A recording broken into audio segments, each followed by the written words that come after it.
Lord's test में क्या होगी टीम इंडिया की तैयारी, कैसे की है सुमन गिल और गौतम गंभीर ने एक और जीत की तैयारी, क्या होगी प्लानिंग और कौन होगा तीसरे टेस्ट मैच का हीरो। ऐसे कुछ सवाल हैं जो लोगों के दिमाग में चल रहे हैं, लेकिन कुछ लोगों के दिमाग में तो कुछ अलग ही सवाल घूम रहे हैं। वो ये है कि विराट कोहली बैडमिंटन मैच देखने पहुंचे थे जोकोविक का, जो 38 के हैं, मतलब विराट कोहली से 2 साल बड़े हैं। अच्छी बात है, आप इंग्लैंड में रह रहे हैं, ये भी अच्छी बात है, लेकिन आपको ये सोचना चाहिए था कि 36 की एज में आपने टेस्ट क्रिकेट को अलविदा कहा है। कुछ तो सोचते विराट भाई, फैंस के दिलों पे क्या बीती होगी। खैर जाने दो, अब बात करते हैं अगले टेस्ट मैच की। कैसे बेन स्टोक्स टीम इंडिया की मुसीबतें बढ़ाने का काम कर रहे हैं, उस पर बात करते हैं। बर्मिंघम में भारत की 36 रनों की जोरदार जीत के बाद यहाँ टीम इंडिया कॉन्फिडेंस में होगी तीसरे टेस्ट मैच में बढ़त लेने के लिए।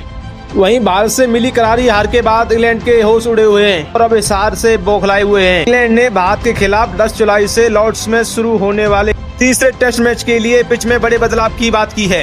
पहले 2 टेस्ट मैच में बैटिंग फ्रेंडली पिचों पर खेलने के बाद अब इंग्लैंड के कप्तान और बेन स्टोक्स और इंग्लैंड के कोच ब्रेंडन मैकलम ने तीसरे टेस्ट मैच के लिए लॉर्ड्स की पिच में ज्यादा छाल की बात की है। साथ ही ये भी डिमांड की है कि फास्ट बॉलरों को ज्यादा मदद मिलनी चाहिए, जिसे सुनकर सिराज बुमराह और आकाशदीप ये कह रहे होंगे क्या बात है, अब मजा आएगा।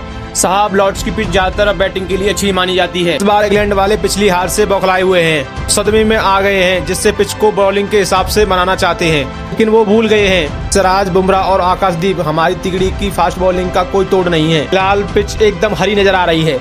वैसे मैच शुरू होने में अभी काफी टाइम है, लेकिन फिर भी ऐसा लग रहा है कि इस पिच पर ज्यादातर घास छोड़ी जाएगी। अब पिच पर ज्यादा घास छोड़ी गई तो शायद तीसरा टेस्ट मैच 3 दिन में ही खत्म हो सकता है, जैसे कि हमने पिछले हफ्ते ऑस्ट्रेलिया वर्सेस साउथ कोरिया के बीच खेले गए WTC फाइनल में देखा था। और लॉर्ड्स की पिच पर अगर ज्यादातर घास छोड़ी गई तो गेंद बैट पर काफी तेजी से आएगी, जिससे तेज गेंदबाजों को अच्छी स्विंग मिलेगी और ये नई गेंद से ही नहीं बल्कि पुरानी गेंद से भी देखने को मिल सकता है। इससे बल्लेबाजों को स्ट्रोक खेलने में दिक्कत हो सकती है। एजबैस्टन टेस्ट मैच में इंडिया ने इंग्लैंड के खिलाफ 1000 रन से भी ज्यादा रन बना दिए थे। ये सब देखकर लॉर्ड्स में फिर से ऐसा न हो, इसलिए अंग्रेजों ने ऐसी पिच की मांग की है। लॉर्ड्स की हरी पिच पर भारतीय बल्लेबाजों को दिक्कत तो जरूर होगी, लेकिन इंग्लैंड की भी हालत खराब होने वाली है जिस तरह की पिच बनाई है, क्योंकि इंडियन फास्ट बॉलर पूरी तरह फॉर्म में आ गए हैं। एजबैस्टन में सिराज और आकाशदीप ने जिस तरह से इंग्लैंड के खिलाड़ियों की बैंड बजाई थी, अब वो लॉर्ड्स की पिच को देखकर हैप्पी हो जाएंगे और बाकी कसर बुमराह पूरी कर देंगे। तीसरा टेस्ट मैच खेलने वाले हैं। सिराज बुमराह और आकाशदीप की तिगड़ी लॉर्ड्स में इंग्लैंड के खिलाड़ियों को क्या हाल कर सकती है, इसका अंदाजा तो आप लगा ही सकते हैं। साहब दूसरी तरफ बेन स्टोक्स भी तीसरे टेस्ट मैच के लिए जोर शोर से तैयारी कर रहे हैं। इंग्लैंड के तेज गेंदबाज जोफ्रा आर्चर और एड किंगसन को मैदान पर उतारने की तैयारी चल रही है। आर्चर 2021 से लगातार कोहनी और पीठ की चोट के कारण बाहर रहने के बाद टेस्ट क्रिकेट में वापसी का वेट कर रहे हैं। दूसरी तरफ एड किंगसन हैमस्ट्रिंग की समस्या के कारण दूसरा टेस्ट मैच नहीं खेल पाए थे।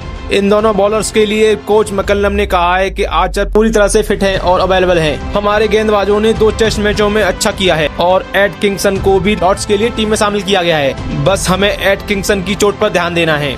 वो MCC के मुख्य ग्राउंडमैन कार्ल मैकडर्मट से अधिक गति, उछाल और स्विंगिंग वाली पिच की मांग की है। उन्होंने पिछले हफ्ते हुए WTC फाइनल का हवाला देते हुए कहा है, जहां पे पैट कमिंस और कगिसो रबाडा गेंद को स्विंग करने में सफल रहे थे, उन्हें हुबहू ऐसी पिच चाहिए। मैकलम के मुताबिक अगर पिच बनाई गई तो तीसरा टेस्ट मैच बहुत रोमांचक होगा। ठीक है, बनवा लो जैसी पिच बनवानी है, क्योंकि आखिरकार आप ही होस्ट हो। जैसी पिच चाहो वैसी बनवा सकते हो। इंडिया वाले आपको पेलने के लिए तैयार बैठे हैं, क्योंकि टीम इंडिया के ज्यादातर बैट्समैन फॉर्म में है। कमी है तो 3 नंबर पर खेलने वाले इन फॉर्म बल्लेबाज की, क्योंकि इसकी जरूरत लॉर्ड्स के मैदान पर पड़ने वाली है। लॉर्ड्स में भारत ने अब तक 19 टेस्ट मैच खेले हैं, जिसमें से सिर्फ 3 टेस्ट मैच इंडिया ने जीते हैं। पहला टेस्ट मैच 1986 में कपिल देव की कप्तानी में, दूसरा टेस्ट मैच 2014 में धोनी की कप्तानी में, तीसरा टेस्ट मैच 2021 में विराट कोहली की कप्तानी में 151 रनों से जीता था और लॉर्ड्स में तिरंगा लहराया था। 4 साल बाद फिर से टीम इंडिया लॉर्ड्स में उतरेगी और अगर सुमन गिल इंग्लैंड के द्वारा बिछाए हुए ग्रीन पिच के जाल में ना फंसे तो सबसे पहले सुमन गिल के लिए विराट कोहली ही स्टोरी लगाएंगे। बात तो सही है, इस पे आपका क्या कहना है कमेंट करके बताना। साथ ही वीडियो को लाइक करना है, चैनल को सब्सक्राइब कर देना। Thank you for watching, bye bye.